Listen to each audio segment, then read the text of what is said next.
અમે ભારતીય જનતા પાર્ટીનો વિરોધ કરીશું, એટલે બાય ડિફોલ્ટ જે સામે હશે એનામાં મતદાન થશે. અમે કોઈ પક્ષનું નામ શું કરવા દઈએ? અમે એવું કહીએ છીએ કે ક્ષત્રિય સમાજ તમામ સમાજોને સાથે રાખી ભારતીય જનતા પાર્ટીને હરાવશે. તો ભારતીય જનતા પાર્ટીને હરાવવા માટે અમારે જે કરવાનું છે અમે કરીશું. જો અમે 14મી તારીખે જે મહાસંમેલન કર્યું એમાં અમે ડેડલાઇન આપી હતી કે અમે 19 તારીખ સુધી ભારતીય જનતા પાર્ટીના હાઈકમાન્ડને અલ્ટિમેટમ આપીને કહ્યું હતું કે 19 તારીખ સુધીમાં પુરુષોત્તમ રૂપાલાની ઉમેદવારી તમે નહીં ખેંચો તો અમારો પાર્ટ 1 ઓપરેશન રૂપાલા એ 19 તારીખે પૂર્ણ થશે અને પાર્ટ 2 ઓપરેશન ભાજપ એ ચાલુ થશે. તો આજે અમે ઓપરેશન ભાજપ શરૂ કર્યું છે.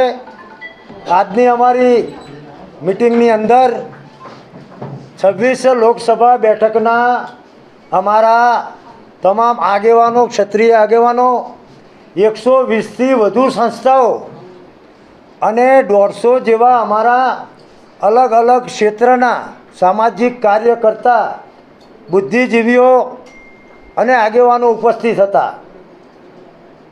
સંકલન સમિતિ પહેલાં કોર સમિતિ મળી.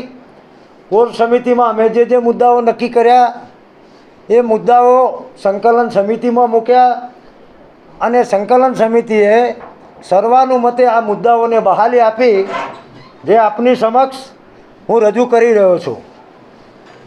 આવતીકાલથી એટલે કે તારીખ 20/4/2024થી ગુજરાતના તમામ જિલ્લાઓની અંદર, કારણ કે આ માતાઓ બહેનોની અસ્મિતા ઉપર ટિપ્પણી હતી, એટલે આવતીકાલથી દરેક જિલ્લા મથકો ઉપર અમારી માતાઓ બહેનો 7 તારીખ સુધી ક્રમશઃ એક દિવસનો પ્રતિક ઉપવાસ કરશે.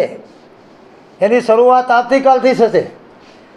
21 અથવા વધુ બહેનો, બીજા દિવસે બીજી બહેનો, ત્રીજા દિવસે ત્રીજી, એમ ક્રમિક રીતે 7 મે એટલે કે મતદાનના દિવસ સુધી આ પ્રમાણેનું અમારું બહેનોનું પ્રતિક ઉપવાસ એક દિવસનો એ ચાલુ થશે.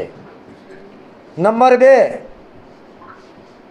કમિશનરશ્રીએ, અમદાવાદના કમિશનરશ્રીએ એવો પરિપત્ર કર્યો કે કાળા વપટાઓ દર્શાવી અને વિરોધ કરવો નહીં.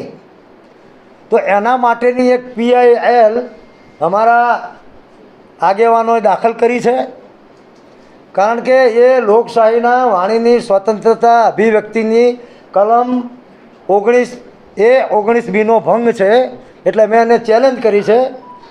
એટલે બીજા કમિશનરશ્રી હોય કે જિલ્લાના કલેક્ટર હોય એમને આપના માધ્યમથી કહેવા માગું છું કે આવા કોઈ પરિપત્રો કરશો નહીં.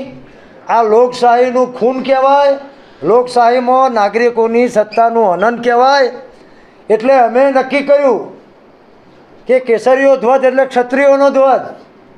તો આવતીકાલથી અમારા યુવાનો જે વિરોધ કરવાના છે ભાજપની સભાઓની અંદર, એ શાંતિ અને સંયમથી વાત કરી એમ કે અમારી જિલ્લા કમિટી, તાલુકા અને શહેર ગ્રામ્ય કક્ષાની કમિટી તૈયાર થઈ ગઈ છે. અને અમે એક જિલ્લામાં, દરેક તાલુકામાં જિલ્લા પેટર્ન મુજબ પ્રવક્તાની નિમણૂક કરવાના છે. 2 પ્રવક્તા. કારણ કે હવે અમદાવાદમાં પ્રેસ કરવાનો સમય નથી. અને અમારું મુખ્ય એપિક સેન્ટર, અમારું જે મુખ્ય એપિક સેન્ટર છે એ રાજકોટ છે. રાજકોટમાં હવે જે બી કાર્યવાહી થશે તો અમારા આવતીકાલથી જ સૌરાષ્ટ્ર જાતના આગેવાનો એ રાજકોટ હેડક્વાર્ટર ખાતે પહોંચશે, મતદાનની જાગૃતિના કાર્યક્રમો કરશે, અમને ટેકોવાળા આપવાવાળા સમાજોને બોલાવશે. માતાઓ બહેનોની પણ આજે કમિટી બનાવવામાં આવી છે. આખું મહિલા સંગઠન ગુજરાત કક્ષાએ, જિલ્લા વાઇઝ અને કોર કમિટીમાં જે મહિલા બહેનો છે એ મહિલા બહેનો એ આ વસ્તુને કેવી રીતે વધુ લોકો સુધી પહોંચાડી શકાય એમ યુવાનોને જુદા જુદા કાર્યક્રમો કઈ રીતે આપવા, તો એના માટે યુવા સમિતિ પણ બનાવવામાં આવી છે. જેવી પત્રકાર પરિષદ પડશે અમે જિલ્લા વાઇઝ બેસવાના છીએ, માતાઓ જોડે બેસવાના છીએ, યુવાનો જોડે બેસવાના છીએ અને આ પ્રકારની કમિટી બનાવવાના છીએ. અમે જિલ્લા વાઇઝ જે અમારી કમિટી બનશે એમાં લીગલ કમિટીને પણ એડ કરવાના છીએ, કારણ કે આ સંઘર્ષ લોબો ચાલવાનો છે. એટલે અમે દેખાવ કરતા હોય શાંતિપૂર્ણ રીતે તો પણ સરકાર, જેમ કે આપણા ધ્યાન ઉપર મૂકવા માગું છું, અમે 2 દિવસ પહેલાં પત્રકાર મિત્રોના માધ્યમથી કાર્યક્રમ જાહેર કર્યો હતો કે રામનવમીના દિવસે રામ જન્મોત્સવની ઉજવણી માટે ઠેર ઠેર મહાઆરતીના કાર્યક્રમો કરવા. તો બધી જગ્યાએ કાર્યક્રમ થયા, પણ ભાવનગરની અંદર અમારું જે પ્રાઇવેટ ગરાસિયા બોર્ડિંગ છાત્રાલય છે એમાં ત્યાંના લોકલ ક્રાઇમ બ્રાન્ચના પીઆઈ ઘૂસ્યા અને અમારા કાર્યક્રમને રોકવાનો પ્રયત્ન કર્યો. તો હું ગૃહમંત્રીને કહેવા માગું છું, મુખ્યમંત્રીને કહેવા માગું છું અને જિલ્લા પોલીસ મહાનિર્દેશકને પણ કહેવા માગું છું કે અમારી પ્રાઇવેટ પ્રોપર્ટી હોય એમાં તમે કોઈ પોલીસને મોકલશો નહીં. અમે શાંતિથી કાર્યક્રમો કરી રહ્યા છીએ અને આવું થશે તો આજે પણ યુવાનોએ આક્રોશ વ્યક્ત કર્યો છે. અમે અમને વિનંતી કરી છે કે આપણે લોકશાહી ઢબે મત એ જ અસ્ત્ર, અમે નવું સૂત્ર આપ્યું, મત એ જ શસ્ત્ર. એટલે હવે અમારી જે તમામ એનર્જી છે એ અમે ભારતીય જનતા પાર્ટીને 26 સીટો પર હરાવવા માટે અમે કટિબદ્ધ છીએ અને એના માટે અમારે જે કરવાનું થશે એ અમે લોકશાહી ઢબે કરીશું. રાજકોટની જવાબદારી, રાજકોટ એપિક સેન્ટર છે ત્યાં એની જવાબદારી આ પીટી જાડેજા સાહેબ, ટીકુભાઈ, દોલુભા અને એમની આખી ટીમ, એમાં વીરભદ્રભાઈ પણ છે અને એ ટીમ એમને જેટલું વિસ્તરણ કરવું હોય એટલું કરશે. એ પ્રમાણે મહિલાઓમાં એ રીતે અમારી જે બહેનો છે, આ હું રાજકોટની વાત કરું છું, યુવાનોમાં ભાઈ હરપાલસિંહ, ટીકુભાઈ, ધર્મવીરસિંહ, આ બધા રાજકોટ કઈ રીતે, કારણ કે અમારી પાસે એવી ફિગર આવી છે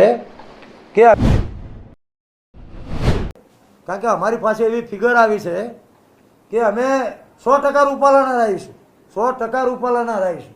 એટલે હવે અમે બૂથ સુધી જઈશું. આ બધા દેખાવો તો કરી જ છું, ધર્મરથ પણ કાઢશું, સભા સરઘોષો પણ કરશું, જિલ્લા વાઇઝ સંમેલન.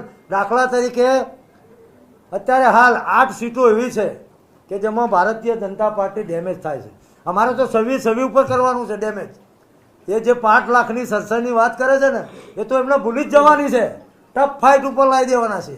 પણ માનો કે બનાસકાંઠા, પાટણ, સાબરકાંઠા, પછી આ બાજુ ભરૂચ, પછી એથી આગળ વધો તો સુરેન્દ્રનગર, રાજકોટ, જામનગર, ભાવનગર, ઘણી બધી સીટો એવી છે કે જેમાં અમે એમને કાંટાની ટક્કર આપીશું અને અમે ક્ષત્રિયો તમામ સમાજને સાથે લઈ અને એ દિવસે મોટામાં મોટું મતદાન કરાવીશું. કારણ કે અમારી પાસે એવી ફિગર આવી છે કે અમે 100% રૂપાલાના રહીશું, 100% રૂપાલાના રહીશું. એટલે હવે અમે બૂથ સુધી જઈશું. આ બધા દેખાવો તો કરી જ છું, ધર્મરથ પણ કાઢશું, સભા સરઘોષો પણ કરશું, જિલ્લા વાઇઝ સંમેલન. દાખલા તરીકે અત્યારે હાલ 8 સીટો એવી છે કે જેમાં ભારતીય જનતા પાર્ટી ડેમેજ થાય છે. અમારે તો 26 ઉપર કરવાનું છે ડેમેજ. એ જે 5 લાખની સરસરની વાત કરે છે ને એ તો એમને ભૂલી જ જવાની છે, ટફ ફાઇટ ઉપર લાવી દેવાના છે.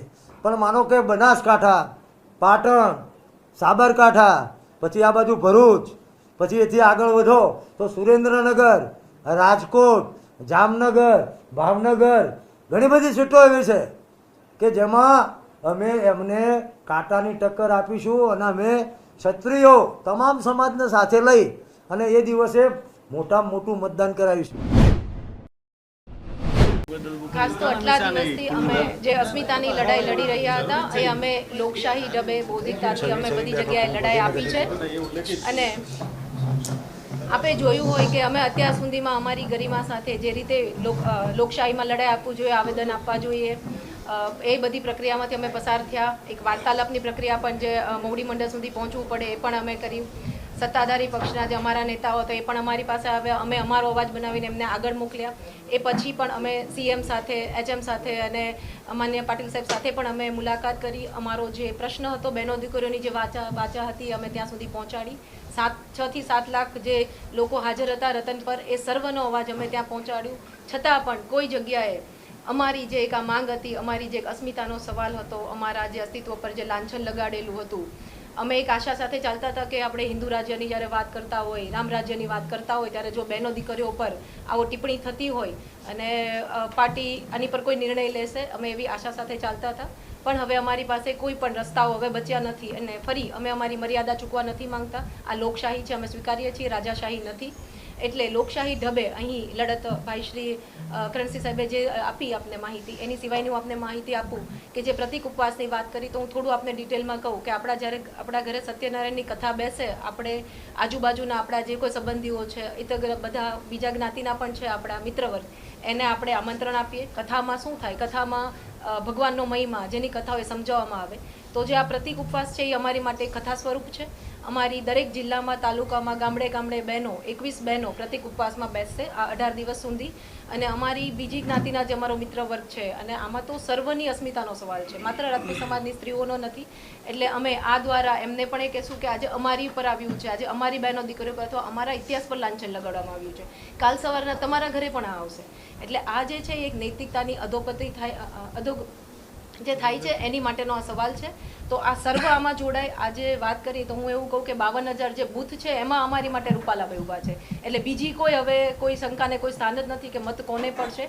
વિરોધ પક્ષમાં એક નિર્ણાયક મતદાન પડે એ માટે અમે બહેનો અને બહેનોનું 100% મતદાન થાય. ક્ષત્રિય બહેનો સહિત બીજી પણ ઘણા આપણા બહેનો હોય છે જે આ માટે મતદાન માટે જાગૃત નથી હોતા. તો મતદાન માટે જાગૃત થાય એની માટે હવે અમારી એક પહેલ હશે અને નિર્ણાયક મતદાન થાય. અને આખા ભારત વર્ષની સ્ત્રીઓનો આ અસ્મિતાનો સવાલ છે. કારણ કે કોઈ નેતા ભવિષ્યમાં પણ એટલે આમાં તો જ્યારે માફી માંગવાની વાત આવે ત્યારે મને એ પણ વિચાર આવ્યો કે 2 વાર માફી 3 વાર, એટલે હવે કદાચ એવો સવાલ ઊભો થઈ જાય કે કાલ સવારના કોઈ પણ નેતા માતા બહેનો પર ટિપ્પણી કરી જાય, અસ્તિત્વ પર લાંછન લગાડી જાય અને પછી 2 વાર માફી માંગી લઈને માફ કરી દેવાના. નહીં, રાજપૂત સમાજ આ ક્યારેય સ્વીકારશે નહીં. એટલે અમારી લડાઈ આ સિદ્ધિ છે કે ભાઈ રૂપાલા સાહેબ હવે કોઈ જગ્યાએથી 26 સીટ છે એમાં અમે રૂપાલા સાહેબ દેખાય છે અને અમે છેલ્લે ઘડી સુધી મતદાન સુધી અમે લડત આપશું.